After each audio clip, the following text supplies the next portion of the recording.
আবু বকর সিদ্দিক রাদিয়াল্লাহু তাআলা আনহু কালিমার দাওয়াত দেন এই শুরু হইল ইসলামের গোড়ায় পানি ঢালা। আবু বকর সিদ্দিক রাদিয়াল্লাহু তাআলা আনহুর মেহনত শুরু হয়ে গেল। উনি দাওয়াতের কাজ যত করেন দিলের মজা তত বাড়ে। কিছুদিন পরে উনি সিদ্ধান্ত নিলেন, না, যতটুকুন সময় দাওয়াতে দেই এতটুকুন যথেষ্ট নয়, সময় আরো বাড়ায় দিব। যেই সময়টা আগে ব্যবসায় দিতেন, ব্যবসায় তো উনি লাভবান ছিলেন, এখন যে ব্যবসায় সময় কমায় দিলেন, আগের মতো তো লাভবান হওয়ার আশা করা যায় না। ওনার কাস্টমার আস্তে আস্তে কমা শুরু হইল, আশপাশের ব্যবসায়ীরা লাভবান হওয়া শুরু হয়েছে। ওনার এক বন্ধু ছিল, সে পরামর্শ দিয়েছিল, আবু বকর যাইও না, মুহাম্মাদের পিছনে যাইও না। আবু বকর সিদ্দিক রাদিয়াল্লাহু তাআলা আনহু দাওয়াতের কাজে সময় দিন দিন শুধু বাড়াইতেই লাগলেন।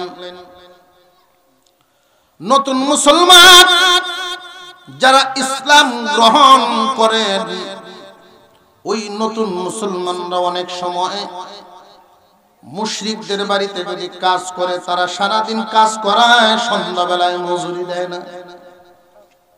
কয়েকদিন পর্যন্ত কাজ করাইলেও মজুরি দিত না। অপরাধ একটাই, মুহাম্মাদের উম্মত। মুসলমান হওয়ার কারণে এই জাতীয় নির্যাতন এদের উপরে। আবু বকর সিদ্দিক রাদিয়াল্লাহু তাআলা আনহু এদেরকে দোকান থেকে মাল দিতেন, নাও স্ত্রী সন্তানকে খাওয়াও। শুধু একদিকে নয়, উনি শুধু সময় দিতেন দাওয়াতের জন্য তা নয়, দোকানের মাল নতুন মুসলমানদেরকে দিতেন। একবার সিদ্ধান্তই নিয়ে নিলেন, ব্যবসা বিক্রি করে দিব। পুরো দোকানটাই বিক্রি করে দিলেন। বিক্রি করে দিয়ে এই টাকাটা নিয়ে যখন রাস্তা দিয়ে যান, আবু বকর সিদ্দিক রাদিয়াল্লাহু তাআলা আনহু লক্ষ্য করে দেখেন হযরত বেলাল রাদিয়াল্লাহু আনহু নির্যাতিত। এতটা নির্যাতিত, ওনার কালো শরীরটা রক্তে লাল হয়ে গেছে। আবু বকর সিদ্দিক রাদিয়াল্লাহু আনহু বলেন, বেলাল রে, ওরা তোমার এইভাবে কেন নির্যাতন করে? আমি আল্লাহর নাম জোরে আওয়াজ দিয়ে উচ্চারণ করি, এই কারণে ওরা আমার নির্যাতন করে। রে বেলাল, আমরা তো এমন একজন আল্লাহর উপর ঈমান এনেছি যাকে আস্তে ডাকলেও শুনেন, জোরে ডাকলেও শুনেন।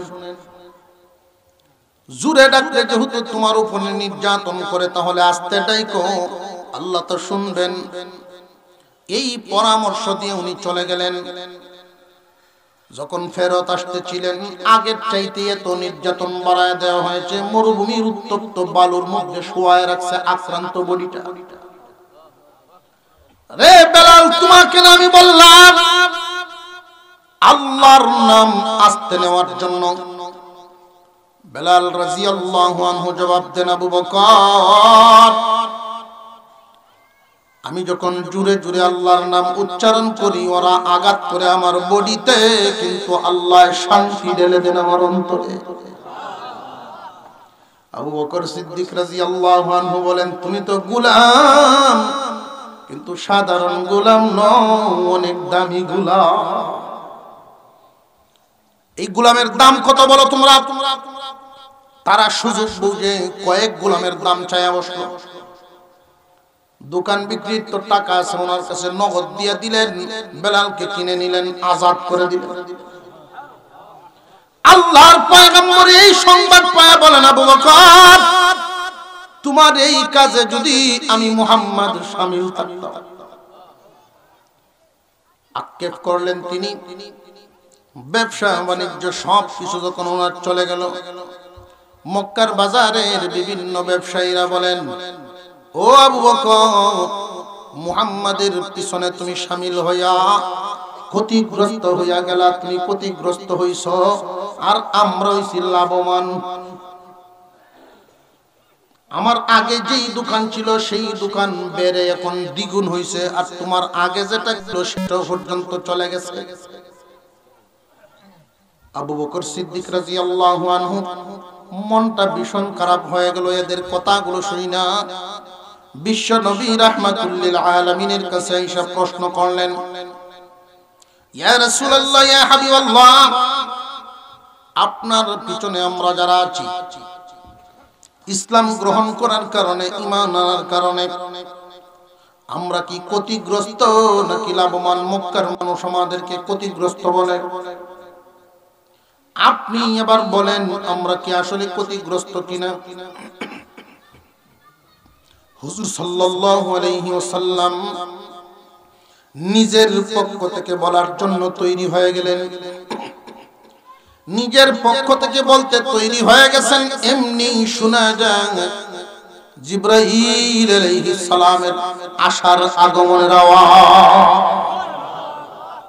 উনি থেমে গেলেন।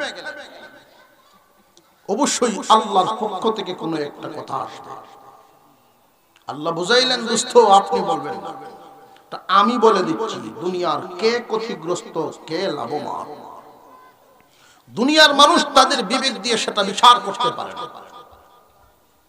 কোন বাবার যদি দুই ছেলে থাকে, একটা ছেলে মাদ্রাসা হেদায়েতুন নূহ কাফিয়া পর্যন্ত পড়ছে আর পড়াশোনা করছে, গ্রামের মসজিদে ইমামতি করে পাঁচ ওয়াক্ত নামাজ, আর বাপের গৃহস্থিরে দেখশুন করে এমন ভাবে সে চলতে পারে, কেউ রে দিতেও পারে না, কারোর কাছে চাওয়াও লাগে না।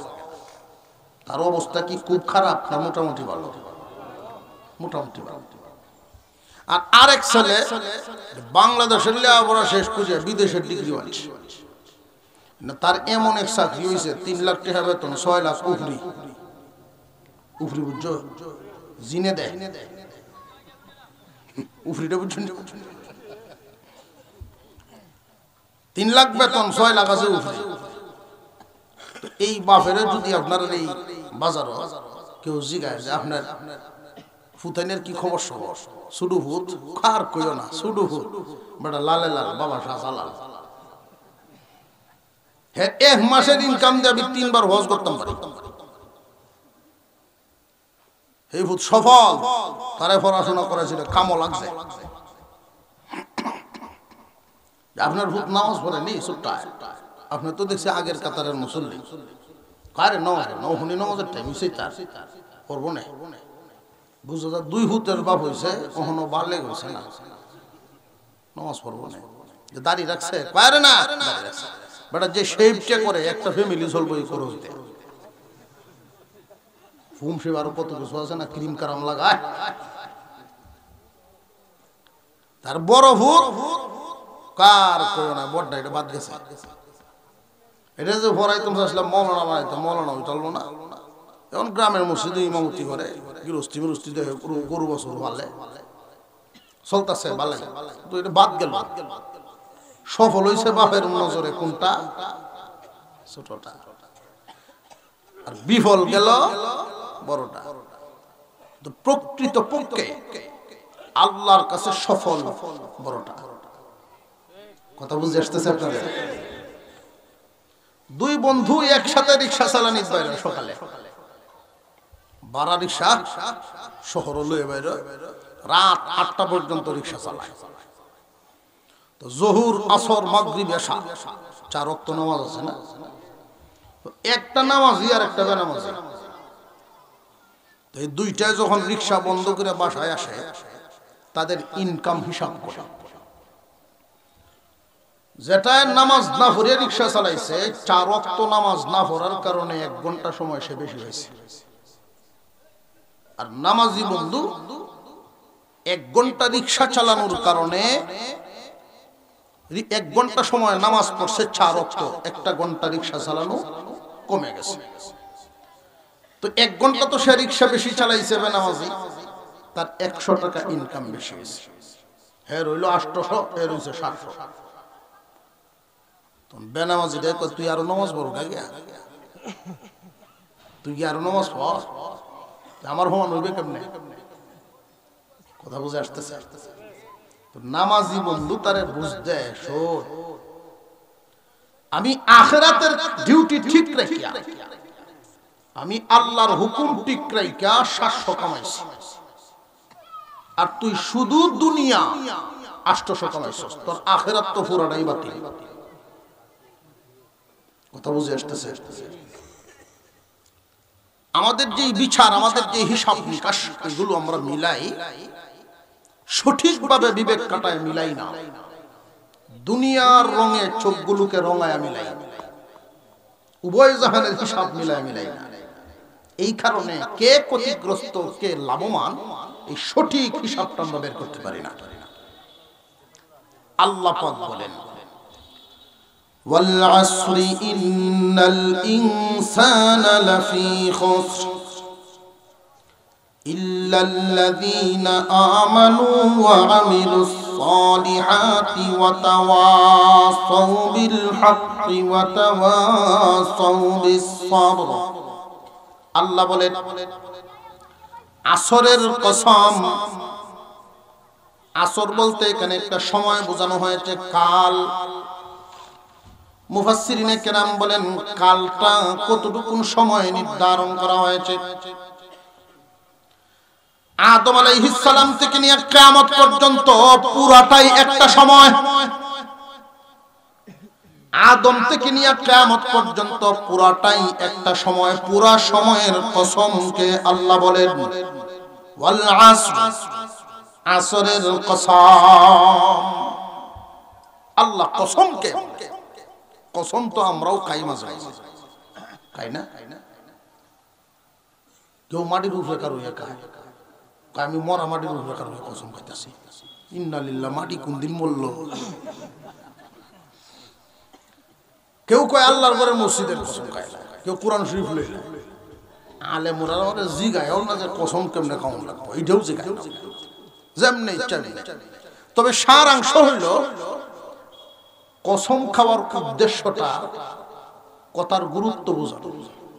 কসম খায়া যে কথাটা বলে এই কথাটার ওজন বাড়ানো হইল উদ্দেশ্য, ঠিক না বেঠিক? আর কসম খাইতে গিয়েও একজন মানুষ কম দামা বস্তুর কসম খায় না। কোন ব্যবসায়ী যদি কসম খায়, লক্ষ্য করে দেখবেন বলে গদ্দির কসম খায়।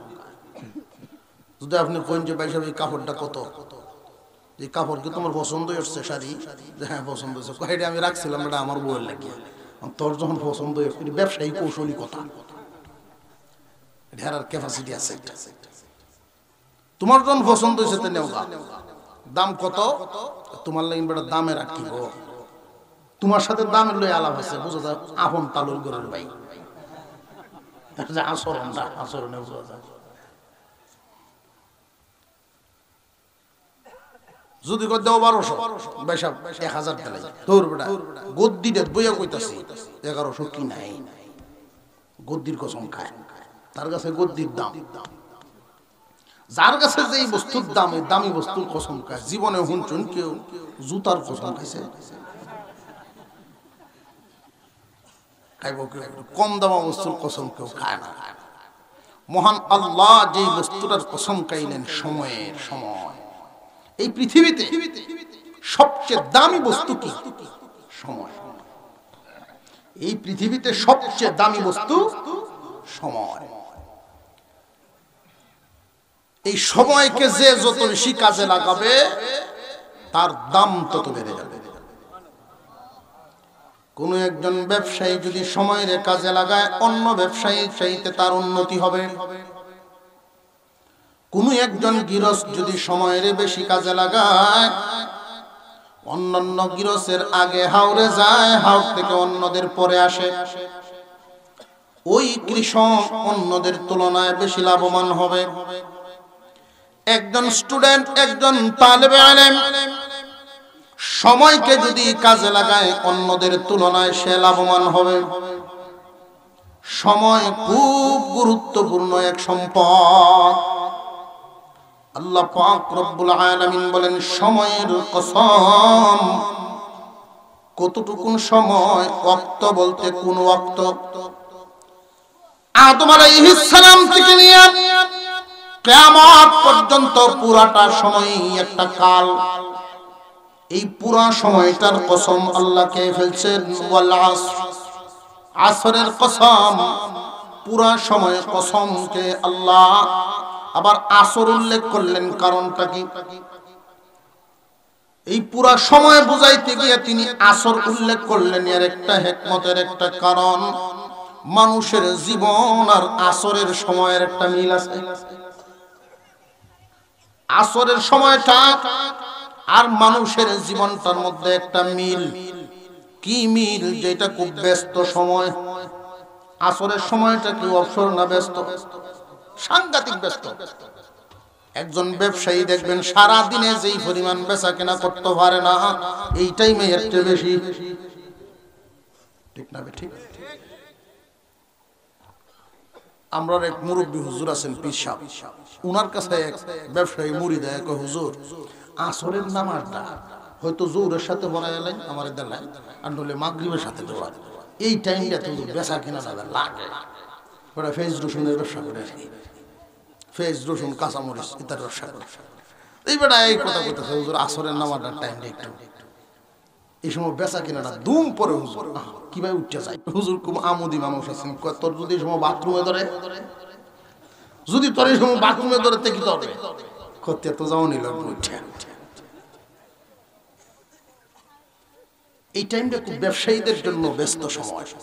যারা গৃহস্থ মানুষ দেখবেন এরা গরু বাছুর বানবো, দোয়া দিব, বাজারে জমলেন রেডি। মহিলা মা বোনরা উঠান বাড়ি ঝাড়ু দেওয়া, কাপড় চোপড় ঘর আনা, তরি তরকারি লবণ মরিচ ভেজে দেওয়া।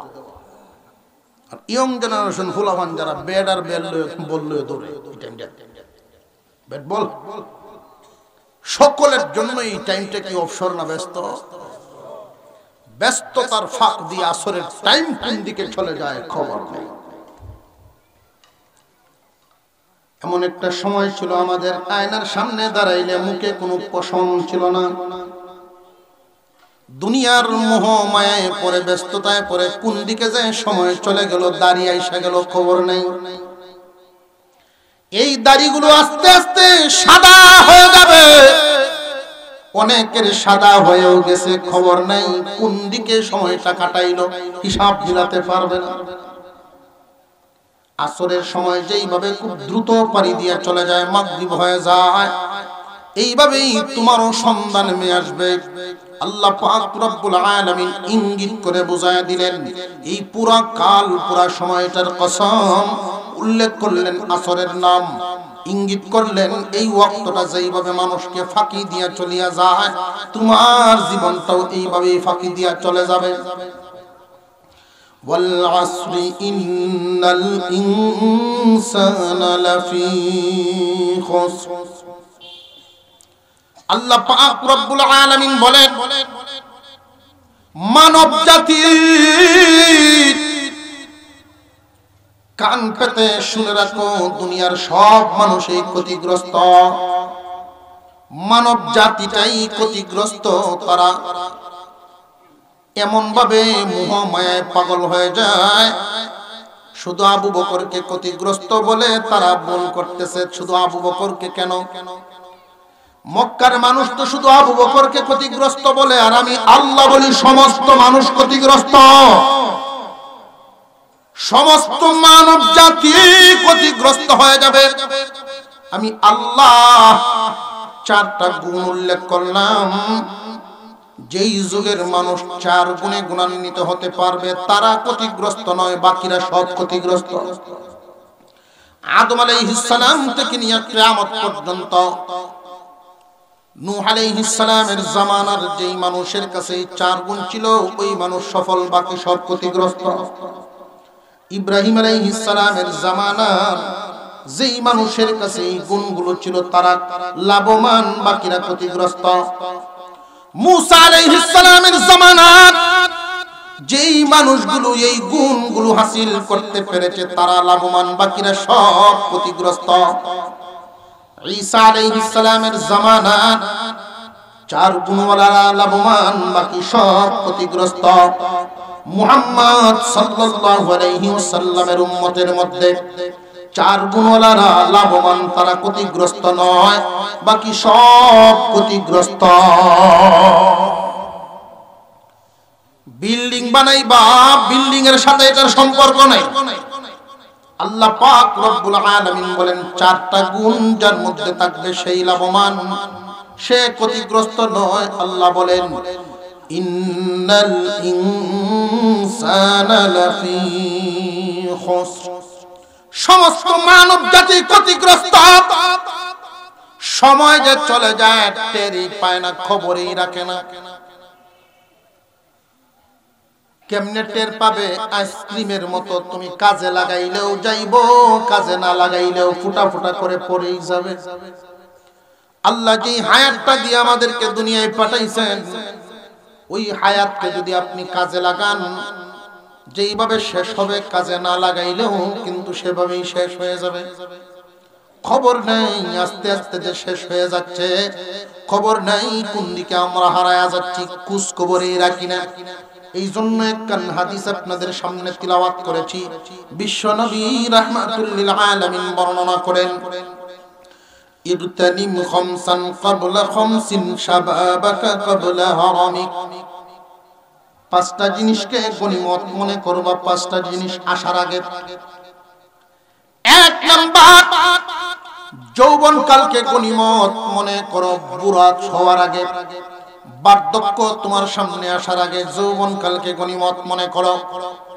আল্লাহ পাক রব্বুল আলামিন এই যে যৌবন কাল তোমাকে দিয়েছেন, বিরাট বড় এক নিয়ামত, বিরাট বড় একটা নিয়ামত দান করেছেন আল্লাহ। মানুষরে যৌবন আসার আগে যেমন তোমার উপরে তোমার তেমন কোনো দাম নাই, যৌবন চলে যাওয়ার পরেও তেমন কোনো দাম নাই। মহান আল্লাহ পাক রব্বুল আলামিন যৌবন যেই নিয়ামত দান করেছেন, যৌবন কালটারে যদি তুমি কাজে লাগাইতে পারো, এমন একটা সময় আসবে তুমি যৌবন থাকা অবস্থায় যা পারো তখন তা পারবে না। যদি এই যৌবন কালটারে কাজে লাগাইতে পারো, তখন বসে বসে বোনাস পাইবা, বোনাস। একজন মানুষ যেইভাবে সরকারি ডিউটি করার কারণে পরে রিটায়ার্ডে আসে, সরকার তারে বাতা দিয়া বিদায় দেয়, মরার আগ পর্যন্ত বাতা পাইতেই থাকে, পাইতেই থাকে, ডিউটি করিয়া না না করিয়া। ঠিক তেমনি ভাবে একজন মানুষ যৌবনকালে আল্লাহর ইবাদত করিয়াছে, আল্লাহকে খুশি করার জন্য মানুষটা 5 ওয়াক্ত নামাজ মসজিদের জামাতে আদায় করত, আল্লাহকে খুশি করার জন্য তাহাজ্জুদ, ইশরাক, আওয়াবিন সহ আমল করত, আল্লাহর কালাম তিলাওয়াত করত, সমাজ কল্যাণমূলক কাজের মধ্যে নিজেকে নিয়োজিত করত, ওয়াজ তাফসীরে যাইত, জানাজায় গিয়ে শামিল হইত, 10 মাইল দূরে উচ্চা করলে যাইতে পারত। এইভাবে যৌবনকালে আল্লাহর সন্তুষ্টির পিছনে ছুটে বেড়াইতো। ওই মানুষটা যখন বুড়া হয়ে বিছানায় পড়ে যাবে, আজান শুনলে আফসোস করবে, হায়রে এখন আমি এতটা দুর্বল, মসজিদে গিয়ে জামাতে শামিল হতে পারি না, আমি এতটা দুর্বল, জানাজায় শামিল হতে পারি না, ওয়াজ তাফসীরের মধ্যে গিয়ে শামিল হতে পারি না। জোয়ান থাকাকালীন যেইভাবে ইবাদতে শামিল হইতাম, এখন তো আর এইভাবে শামিল হতে পারি না।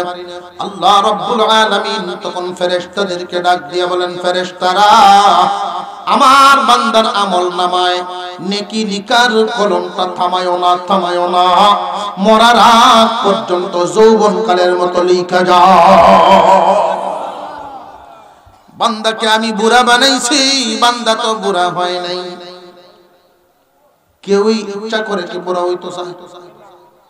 জিনার আওয়াজে বোঝা যায় আপনারা চাইন, কেউ চায় বুড়া হইতো? সেলু না গেলে বুঝুন যায়, চুল কাটার যায় একটা প্যাকেট বেটা হাত ধরে লইয়া যায়, যেটি সাদা বাস সেটি একটু কালা হইয়া দিচ্ছে, বুঝাই তো না আমার আগের দিন এখনো শেষ হয়েছে না, আমার এই দিনটা আছে।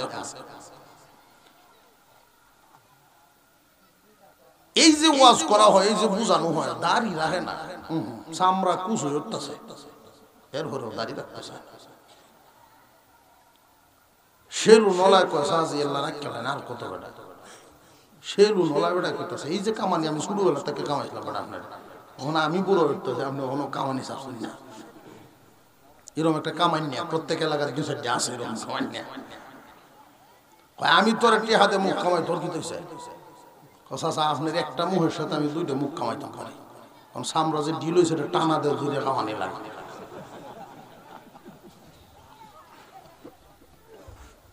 বিভূত ফুরিয়া সবাই জন্মের সরম দেয়, এরপর দাঁত দুটো দুই সাইডে ফুটিয়েছে গা, তো সেন্টার ঠিক নাই, দাঁত পরে লাগে মুখের সেন্টার কিন্তু ঠিক থাকে না। আর এই টাইমে যদি কেউ দাঁড়িয়ে না রাখে একবার পুরো বান্দরের মতো দেখা যায়। পরে যেই যে এখন বেড়ান যে সিলেবাস আনতাছে, সিলেবাসও জানতাছে, খবর হয়েছিল আপনারা চালু হইতেছে। আমরা পূর্ব ভুল বলে বান্দর আছি। পাগলে কয় কি, এতদিন তো এরকম নামি দামি পাগল আইছিল না, ওহন যেই পাগল লাইছে। আমাদের মুরব্বীরা আলোচনা করবেন, যদি সমাধানে না আসে উপযুক্ত ব্যবস্থা গ্রহণ করা হবে।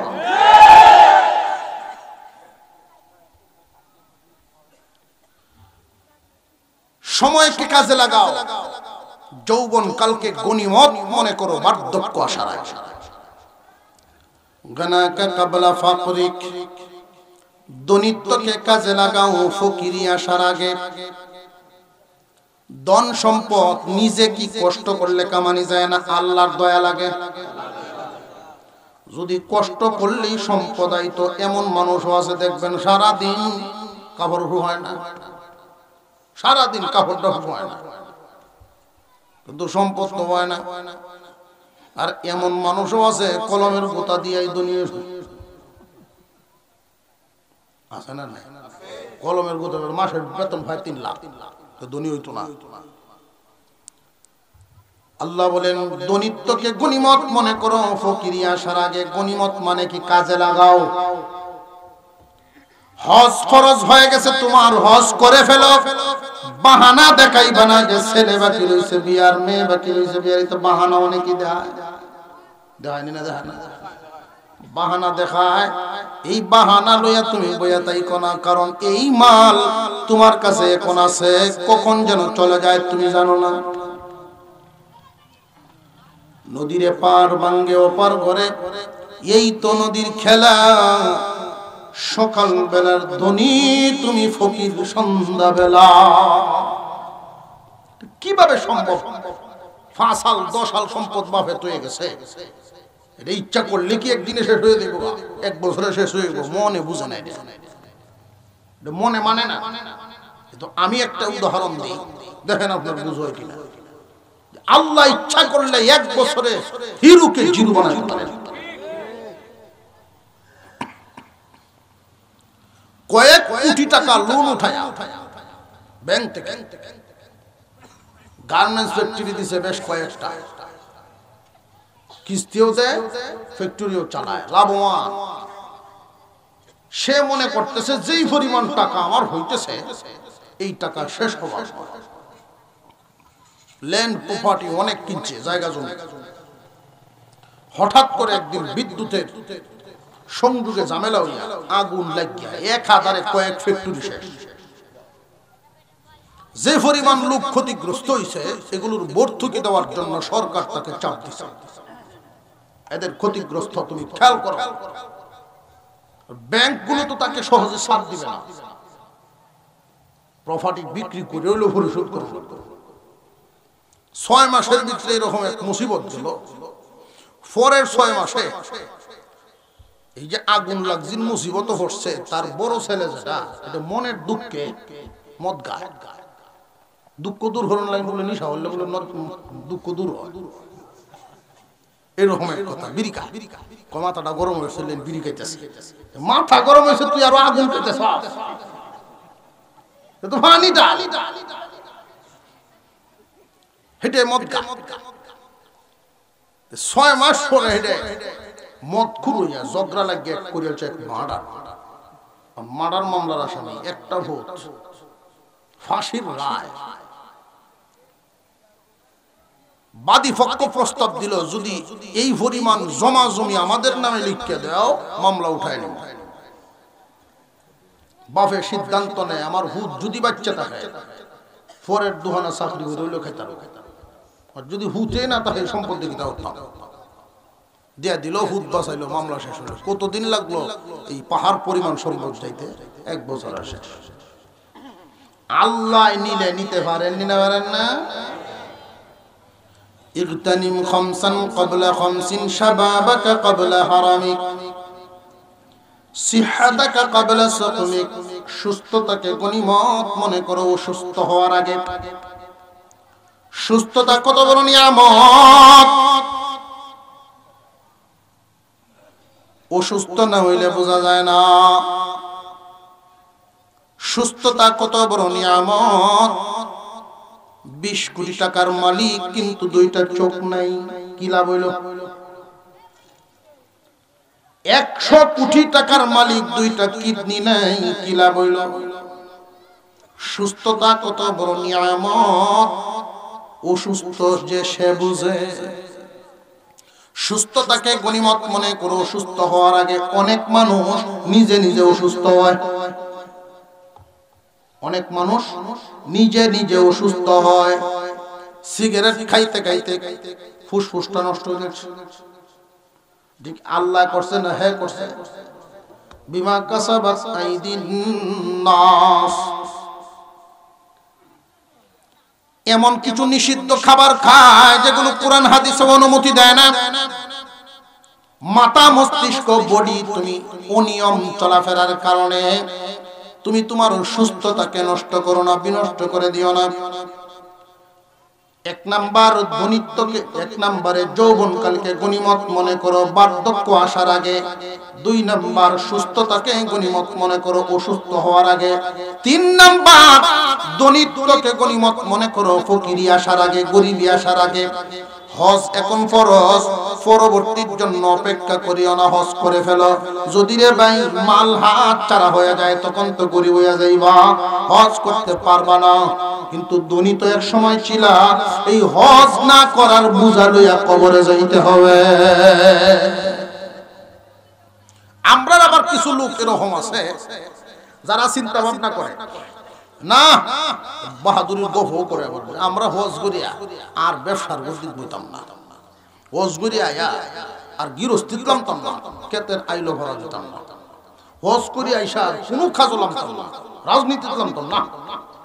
আর একজন হজ করে আইসে যে এবারে হেইডে দিক কেবড়া কইতাছে এর মতো আমি আয় হজ করে ব্যবসা ওরা, হজ করে আই গৃহস্থী ওরা, অমুক হজ করে আইলে কি তৈব দুনিয়াদারিরে ছাড়ছে না হলো। এরকম চিন্তা ভাবনা অনেকেরই। আর এটার একটা কারণ আছে। কারণ হইল এর হিসাবটা হইল যে হজ করলে আল্লাহ জিন্দেগীর সমস্ত গুনাহ মাফ করে। গুনাহ মাফ করে আয়া যদি ব্যবসা আবার মানুষের ওজনও কম দেই, যতই আবার বস্তা বুঝেই হল। এইটা না, একসাথে গিয়া এইখানে যা 2 নম্বরই করণ লাগে সব আকাম কুকাম সব করিয়া গুনার বস্তাটা ভরিয়া এই গুনার গাঠটি মক্কা শরীফ তো হিসাবটা এরকম মিলাইছে। আর নইলে তো এই কথা না। দনিত্বকে গনিমত মনে করো ফকিরি আসার আগে।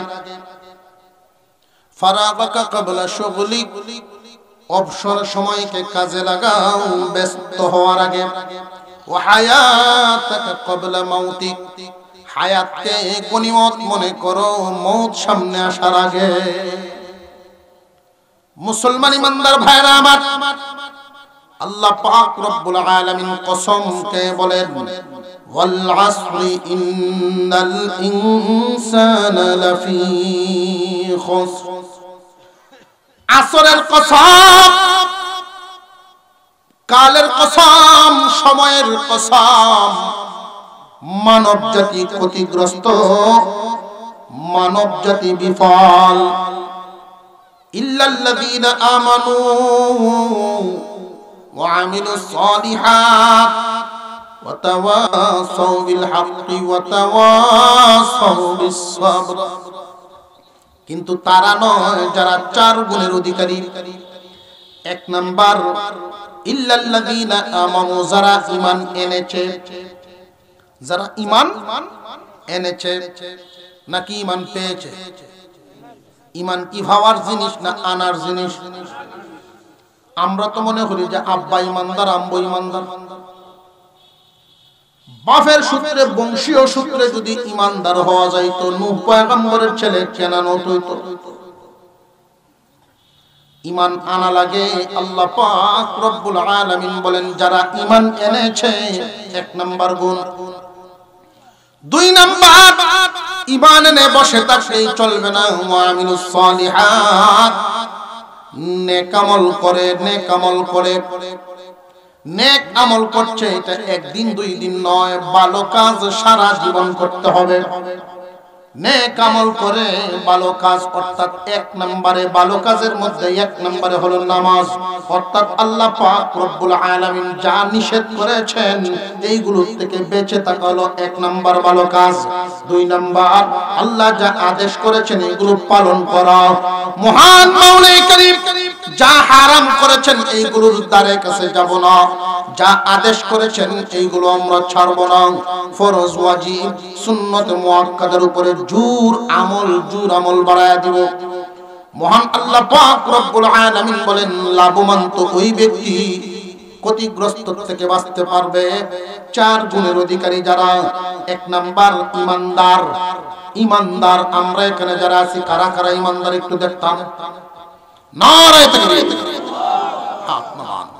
ঈমানদার তো আমরা ইনশাআল্লাহ। এই ঈমান বড় দামি একদম। এক নম্বরে ঈমানদার, দুই নম্বরে নেক আমল করনে ওয়ালা, তিন নাম্বার শুধু নিজে নেক আমল করে তেই যথেষ্ট নয়, আরেকজনকে ওয়াতাওয়াসাউ বিল হক ওয়াতাওয়াসাউ বিস সবর। দুই নাম্বার গেল নেক আমল। তিন নাম্বার, যে সমস্ত মানুষ হকের প্রতি মানুষকে দাওয়াত দেয়, হকের পথে থাকার জন্য, অর্থাৎ সৎ কাজের আদেশ, অসৎ কাজে বাধা, সৎ কাজের আদেশ দিবে, হকের কথা বলবে, হক কথা বলতে থাকবে, ওয়াতাওয়াসাউ বিস সবর, সবরেরও আদেশ দিবে।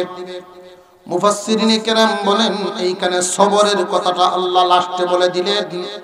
এইখানে মহান মাওলা কারীম একটা ইঙ্গিত দিলেন বান্দারে, এক নম্বরে তুমি ঈমানদার, দুই নম্বরে আমলদার, তিন নম্বরে মানুষকে তুমি সত্যের দিকে ডাকবে।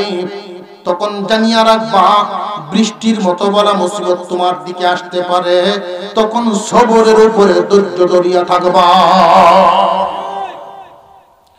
একজন মানুষ যদি হকের পথে টিকে থাকে, হক কথা সমাজেও যদি কোনো মানুষ বলে, হক কথা মাহফিলেও যদি আজকাল অনেক উলামায়ে কেরাম হক কথা বললে অনেকের গা জ্বলে, জ্বলে না জ্বলে না? হক কথাটা খুব তিতা লাগে, তবে এটা সবার জন্য নয়। হক পথে চলতে গেলে, হকের পথে বলতে গেলে তোমার উপরে বলা মুসিবত আসতে পারে, তুমি সবর করবা, আরেকজনকে সবরের আদেশ দিবা, নিজেও সবর করবা, আরেকজনকেও সবরের আদেশ দিবা। এই সূরা যখন নাজিল হয়, আল্লাহর পয়গম্বরের সাহাবীগণের আমল হয়ে গিয়েছিল। যদি দুইজন সাহাবী সাক্ষাৎ হতো, একজন আরেকজনকে এই সূরা তিলাওয়াত করে শুনাইতেন। কারণ নির্যাতন চতুর্দিক থেকে যখন সাহাবীদের উপরে আসা শুরু হয়ে গেল, নির্যাতন চতুর্দিক থেকে আসা শুরু হয়েছে, একজন আরেকজনকে এই সূরা তিলাওয়াত করে করে শুনাইতেন আর বলতেন সবর করো।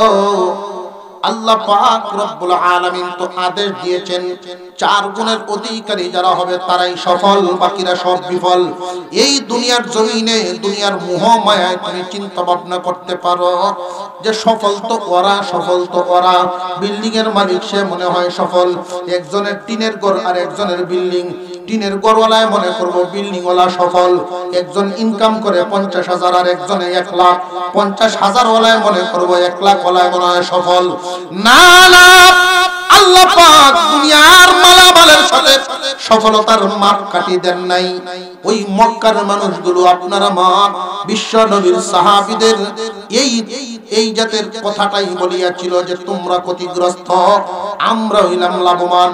আল্লাহ পাক রব্বুল আলামিন এরই জবাবে সূরা আসর নাযিল করে বলেন ওয়াল আসর ইন্নাল ইনসানা লাফি খুসর। ও দুনিয়ার মানুষ, কিয়ামত পর্যন্ত আমি মাপকাঠি দিয়া দিলাম কোরআনে। কারা সফল কারা বিফল তোমরা বুঝিয়া লইবা। এই স্কেলের মধ্যে যদি না পড়ে বুঝবা শেষ বিফল, সে সফল হতে পারে নাই। সফল তো ওই ব্যক্তি 4 গুণ অর্জন করবে যে ব্যক্তি 1 নাম্বার ঈমান মজবুত করবে, ঈমান আনবে। ঈমানের কোনো খেয়ালই নেই, মনে করছে শুধু বাবার ঘরের ভূত হইছি, বাবা ঈমানদার আম্বো ঈমানদার। না না, এই দুনিয়ার জমিনে লক্ষ্য করে দেখবেন প্রত্যেকটা বস্তু এমন, যেই বস্তুটার প্রতি আপনি সময় দিবেন বস্তুটার দাম বাড়বে, সময় দিবেন বস্তুর দাম বাড়বে। একটা কাঠের টুম, ওই কাঠের টুমটা রাইস মিলের সামনে, কাঠের সো মিলের সামনে পড়ে আছে, এটার কোনো দাম নাই। পাখি বসতেছে, কত মানুষ বসতেছে, কুকুরে পর্যন্ত পেশাব করতেছে, কিন্তু এই সৌমেলের এই টুমটাকে যখন সময় দিয়ে চিরানো হয়, মিস্ত্রি যখন সময় দেয়, এটার মধ্যে সময় দিতে দিতে এক সময় এমন দাম হয়, এই জাতীয় চেয়ার হয়ে আপনার সামনে হাজির হবে, একজনের একটা ফার্নিচার হবে, দাম বেড়ে যাবে। মূল্যবান তোমার ঈমান নামক দৌলত, এই ঈমানের পিছনে কি পরিমাণ মেহনত করিয়াছো তুমি ঈমানের দাম বাড়াইতে গিয়া। ঈমানকে মূল্যায়ন করো। 1 নম্বরে ঈমানদার, 2 নম্বরে নেক আমলদার, 3 নাম্বার শুধু নিজে নেক আমল করে এমন নয়, আরেকজনকেও নেক আমলের দিকে আহ্বান করে। একজন মানুষ যদি নিজে নামাজি হয়, তার মেহনতে যদি আরেকজন মানুষকে নামাজি বানায় দিতে পারে, ওই মানুষটা যেই পরিমাণ নামাজ আমল করবে সারা জীবন ভর, যেই পরিমাণ নামাজ পড়বে সম পরিমাণ সওয়াব আল্লাহর পক্ষ থেকে মাধ্যম ব্যক্তিকে দেওয়া হবে। আবু বকর সিদ্দিক রাদিয়াল্লাহু তাআলা আনহুর নেকির পাল্লা এমনিই তো ভারী নয়। আবু বকর সিদ্দিক রাদিয়াল্লাহু তাআলা আনহুর নেকির পাল্লা এমনিই ভারী নয়, এমনিই ভারী নয়। সর্বপ্রথম কালিমা গ্রহণ করেছেন আবু বকর। উনি দাওয়াত দিলেন আরেকজনকে, তিনি দিলেন আরেকজনকে, তিনি দিলেন আরেকজনকে। আপনি আমি সুবহানাল্লাহ বলি, যেই পরিমাণ সওয়াব পাই সম পরিমাণ সওয়াব আল্লাহর পক্ষ থেকে আবু বকর সিদ্দিক রাদিয়াল্লাহু আনহুর আমলনামায় চলে যায়।